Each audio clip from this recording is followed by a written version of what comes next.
Hi, my name's Claire Coleman. I am the Consumer Counsel for the state of Connecticut, advocating for utility consumers across the state. I'm here today with Connecticut's Senate Majority Leader Bob Duff, and we're thrilled to be together to talk about connectivity and consumer rights. Thanks for having me. I really appreciate it. It's great to be here. Thanks. You do so many important things for the state, Bob. Can you just explain the role of the Senate Majority Leader for listeners? Sure, absolutely. And like I said, thanks for having me today. It's great to be here. We're here at Nutmeg TV, which is one of our great facilities that we have here in the state of Connecticut for these kinds of programs. Being the Senate Majority Leader certainly is a great job and one that I really love. I'm in my 9th year doing that right now.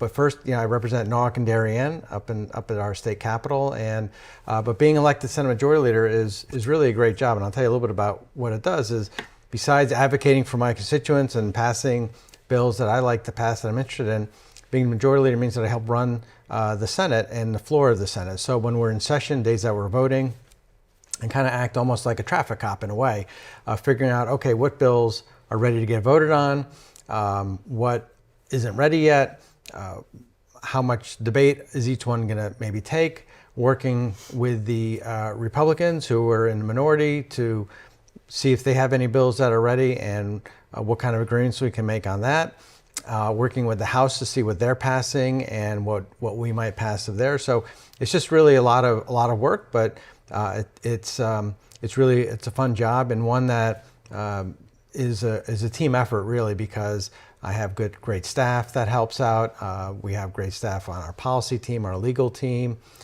folks who help me out on the floor, corralling other senators.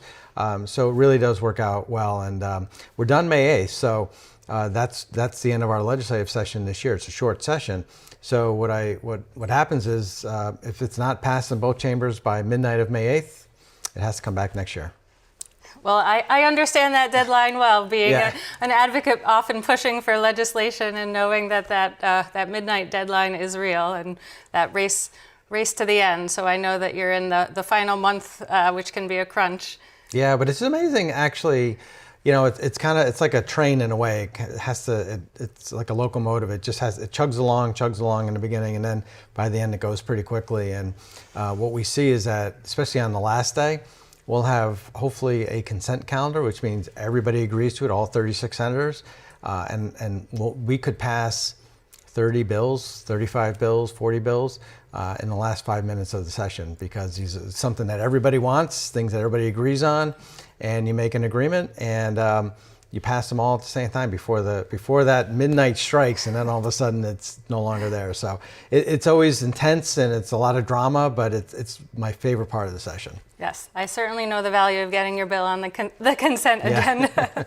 Exactly. Great. Well, I know from my perspective as the Consumer Counsel, which just for a little background for our listeners, is going to be in its 50th year. We were established in 1975. We represent the interests of utility customers, electricity, gas, water, really all forms of new renewable energy, and of course the telecommunications side, which is expanded in 2015. Our office was established, the Office of State Broadband, which really has a core mission of ensuring universal access to quality high-speed broadband internet. So we know that in 2023, the AARP acknowledged you as the 2023 Consumer Champion. And that means a lot to our office as consumer advocates and the work that you've done. So I just want to talk a little bit about some of your priorities and recognize your long history of advocating for consumers, particularly of telecom and internet. It's been a really important leadership space that you've filled, and we're really grateful. So tell us a little bit about your priorities and sort of how you came into being a leader in that space. Yeah, I appreciate it. Thank you. And first, I just want to give you a plug for your office as well, because I got familiar with the Office of Consumer Counsel when I was on the Energy Committee, and then I became chair of the Energy Committee before I was Majority Leader. I would suspect that not a lot of people really know about the Office of Consumer Counsel, but it's very important. It's a very important office. It's one that really does fight for the ratepayers, whether it's whether it's one of the electric utility companies comes in and says that they want to increase rates, whether it's a cable company, and all the different things you described. This is where people say, well, who's advocating for me? And really, it's your office, the Office of Consumer Counsel, that are the ones who are charged by law to advocate for them. And you've really done a great job doing that. So I just want to, before I answer the question, I just thought, people should know the work that you do. And you've worked with Pura in some ways to help to ensure that rate cases have gone the way for the consumer. You've gone to court to mitigate certain electric rate increases, and that's been great.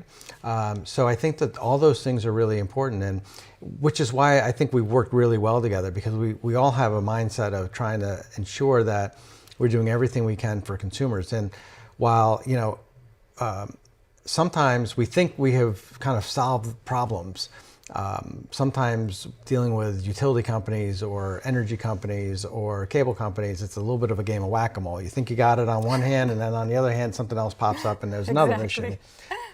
So that's why we have like the bills we had last year, which says that, I got a complaint from a constituent who said a company was charging them extra for paper bills. And these were senior citizens, some of whom could not literally see on a computer screen, and they were going to have to pay extra for that, and they were on a fixed income. I didn't think that was right.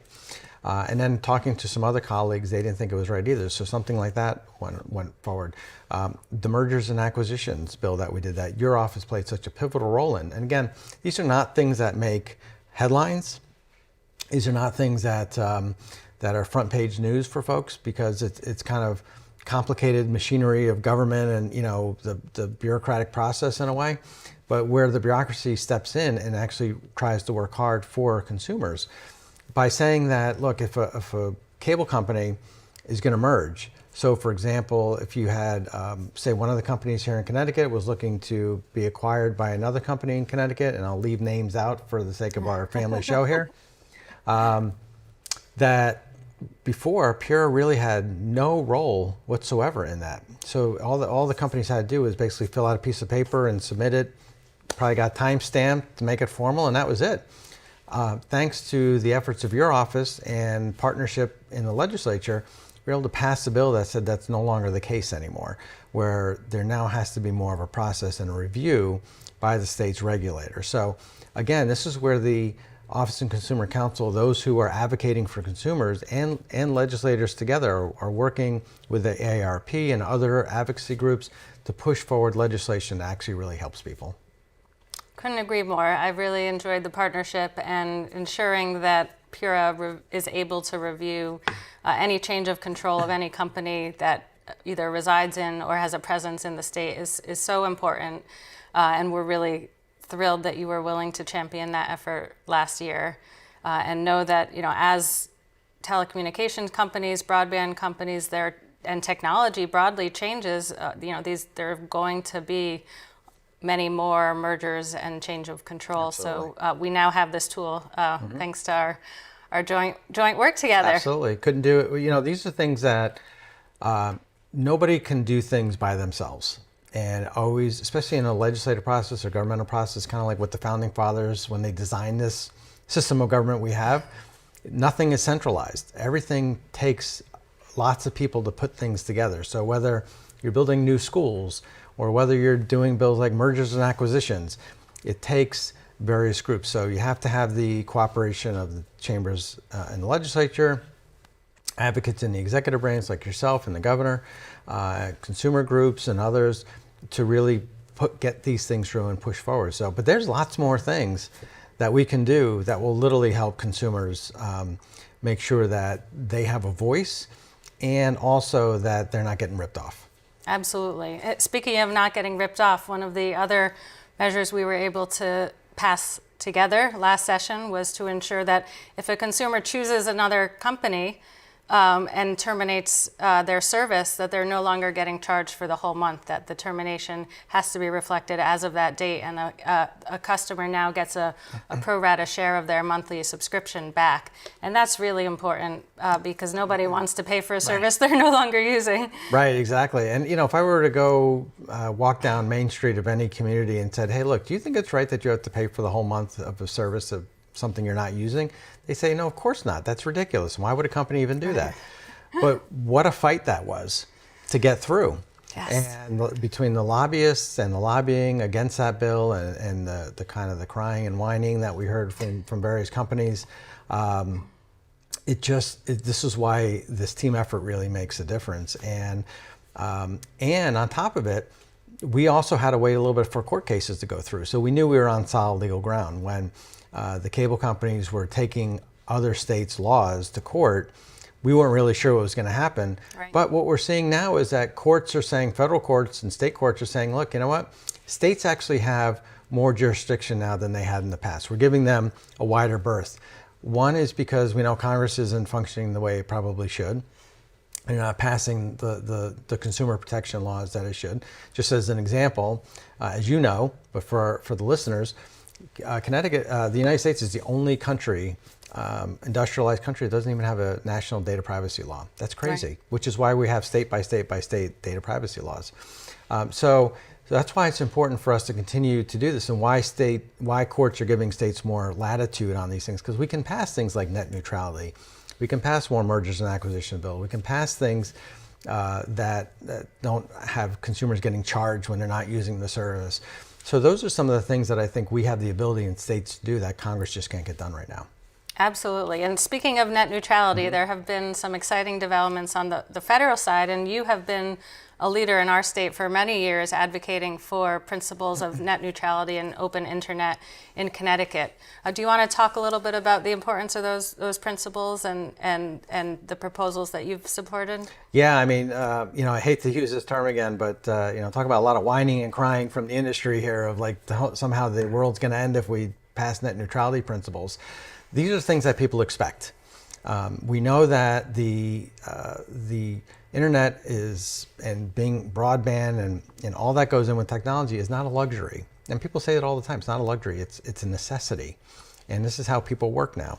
So we can't take where companies are coming in and they are throttling, or they're selling different packages, or they're pulling back in some way. That we have to make sure that there's an open and free internet for everyone. And that it's done in a way that is fair. I should say open and fair internet. And so that's what we're trying to do. We've had other states pass some net neutrality rules on all we're trying to say in Connecticut.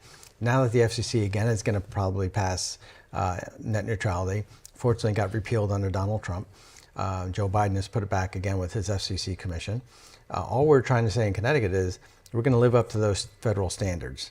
And if God forbid, the FCC votes to repeal it again, like they did last time, that we'll just stay by those federal standards. I don't think that's that hard.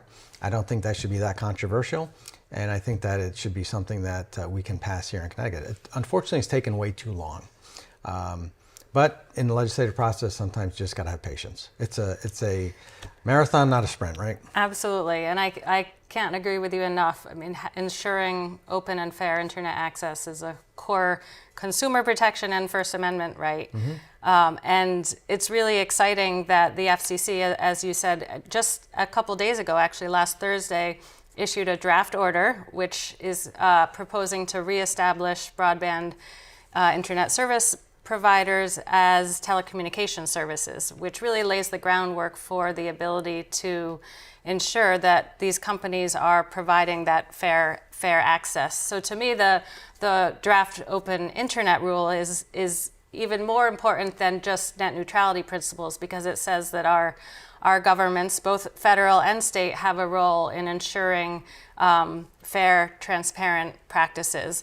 And really, it's going to enable the FCC to ensure that our internet is safer from a cybersecurity perspective, ensure that we have resiliency in measures in place to weather storms. We do a lot of work, as you said before, the Public Utility Regulatory Authority on the electric side, and we really see the intersection between the provision of electricity services and broadband internet services. Same poles and wires, and when a pole goes down, it's not just pulling down the electricity, it's pulling down internet too often. So it's really important to have that coordination to ensure we're protecting for cybersecurity and really just ensuring that there are no bad actors in terms of attempts to filter information access to consumers. That draft order does still, as you said, leave an important role for the states, and so long as our guidelines and rules and regulations are consistent with those federal principles, they can coexist together. So I'm really excited, and I think that we'll have a lot of work to do together to ensure that in Connecticut we maintain that consistency of fair access that the federal government is now advocating for. And that's what we want. We want to make sure that we have fair access and that it works out pretty well for folks, because again, you talk to younger people and these are some of the things that interest them. It's like data privacy and all these kinds of technologies and different ways in which we make sure we fight for the consumer. Another really important issue we've worked on together, and your proposal this session focuses on, is affordability. We know that we've got pretty decent infrastructure in terms of internet access in the state, but adoption remains a real challenge, and in large part it's due to the affordability of internet service. Can you talk a little bit about some of the measures you're proposing to help bridge that gap? Well, absolutely, and that's an issue. We saw that during the pandemic, really, which is that when everybody had to go home, there was the cracks that had already been there just got wider and bigger. And we saw that people literally were sitting at a McDonald's or some other place they can get free Wi-Fi because they didn't have internet access at home. Kids were learning, they were at school in a McDonald's or a McDonald's parking lot. I mean, it's not something that we should allow. We should even pretend for a second that that's okay. So thankfully, we had the affordability connectivity program through the federal government, and it has been a success not only in Connecticut but across the country. Whether it's red states, blue states, whoever, everybody's had a benefit by that. That has now gone away, but I think it should be the policy of the state of Connecticut to ensure that there is affordable connectivity at a good speed as well, because you don't want to have it where a company says, okay, we'll give you affordability, but it's going to be at a snail's pace. Well, that doesn't do anything to anybody. That's not the way the world is right now. So we need to make sure that those tiers are there. And a lot of companies, to their credit, have that, but we need to ensure that it's in our state law as well, so that there is that affordability, reliability for folks. Kids have access to that, especially if they need it for school. People have it if they're working from home, and that it is not treated again as a luxury, but is treated as a necessity and an economic necessity. We have people moving into Connecticut like never before. A lot of it's our quality of life, but a lot of it is because of the fact that we try to have a certain fairness and quality here that I think is very important. Absolutely. I believe it's approximately 180,000 Connecticut residents who are currently receiving the federal affordable connectivity discount face losing that if Congress doesn't act. And I know that we've all been doing our part to advocate with our federal delegation to try to do what they can to help preserve that, but there's a lot of opposition, unfortunately. I mean, thankfully, our delegation in Connecticut has been spot on, and they're for it, which is excellent. Again, it's turned into a partisan issue because President Biden is for it, and people don't want to give him a win. I'm not sure why, because again, it helps people wherever you are in this country. Yeah, we are so lucky to have our federal delegation. We work closely with them both on telecom access as well as on the energy side. they're such wonderful champions for the Low-Income Home Energy Assistance Program and the new Water Assistance Program. So hopefully we can also keep up the Internet Assistance Program. Well, it's been so wonderful to talk with you. Yeah. It's wonderful to work together. I know we've still got a lot of work to do, both on the affordability front and on ensuring fair and equal access, and really looking forward to finishing off this session strong and the years ahead. Thank you. Sounds good. Look forward to it. Thank you.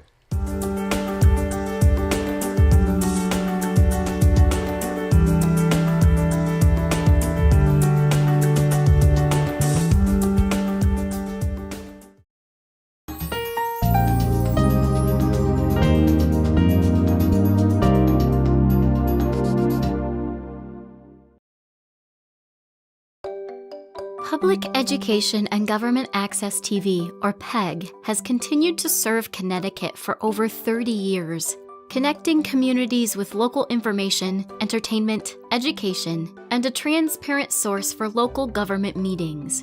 During this time, we've earned the trust of our communities. We're different than commercial media. Public access stations are not a network. They are publicly funded organizations that serve each of the 169 cities and towns. While some stations are operated by cable companies, almost half of the stations in Connecticut are managed by local nonprofit stations, like the one in your community. In fact, PEG stations are some of the last independently owned and operated TV stations in the country. Large and small, rural and urban PEG stations reach both cable and internet customers in Connecticut each year, with hyper-local content that educates, informs, and inspires, and that reach extends beyond the screen. Local stations are active members in the community, working with families and educators to prepare children for future success, bringing attention to state and local issues, and playing a role in healthcare and veterans affairs. At PEG, we view our audience as residents, not as consumers. We deliver award-winning, local community programming, such as documentaries, science, history, sports, cooking, and arts to our audiences, when, where, and how they want to watch. Since PEG's founding, federal support and state funding legislation has always been the cornerstone of what makes this possible. A fee is assessed to cable companies on each customer as they use public rights-of-way to reach billable customers. This fee is passed on to fund PEG. Every year, PURA reviews PEG funding, performance, and community engagement. Each station has a unique budget that includes legislatively mandated funding, individual donations, as well as revenue from other fundraising and grant sources, fulfilling the vision for a public-private partnership. But no matter how much fundraising for stations in rural or underserved communities, funding dollars can represent more than half of their budget, and without it, they won't survive. And communities across Connecticut will lose access to this essential service. PEG stations are making a difference, strengthening communities, improving lives, and serving all residents in Connecticut.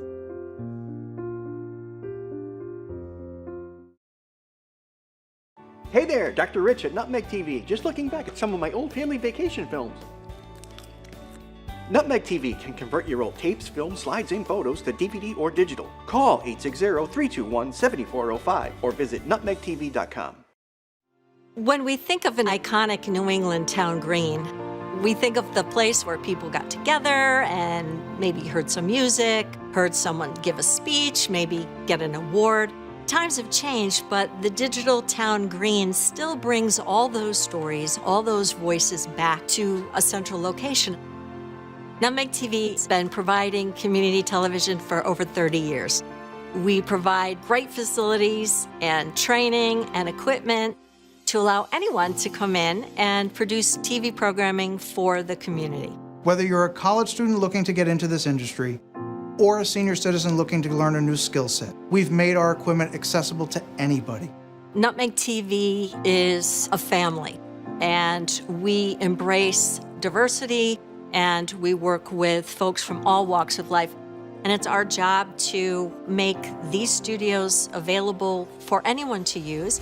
We educate folks in how to do TV production, podcasting, etc., and so they can go on to other careers in the TV business. Nutmeg TV is really blessed to have a great group of folks who work here. We have a culture at Nutmeg TV that is set from the moment you walk in the door for positivity all day long. Each and every day, we are affecting the community in which we live. We needed some studio upgrades, and we were able to get a grant with the state of Connecticut, but we needed that extra bit of cash in order to get over the hump. As you know, technology is very costly, and we needed to do that. And Ion Bank believed in us. They believed in us. They believed in the project. They came down, they took a look at what we needed, and they said, you know what, we can help get you the rest of the way. As a result of Ion Bank's financial help, we've been able to help others move on in a field that's difficult to get experience in. It's very important when you're a business that works in the community and for the community that you're working with partners who understand who you are. And Ion Bank does that. They walk with us every day. Community is important, and Ion gets community, and they get Nutmeg TV. It's community banking at its best.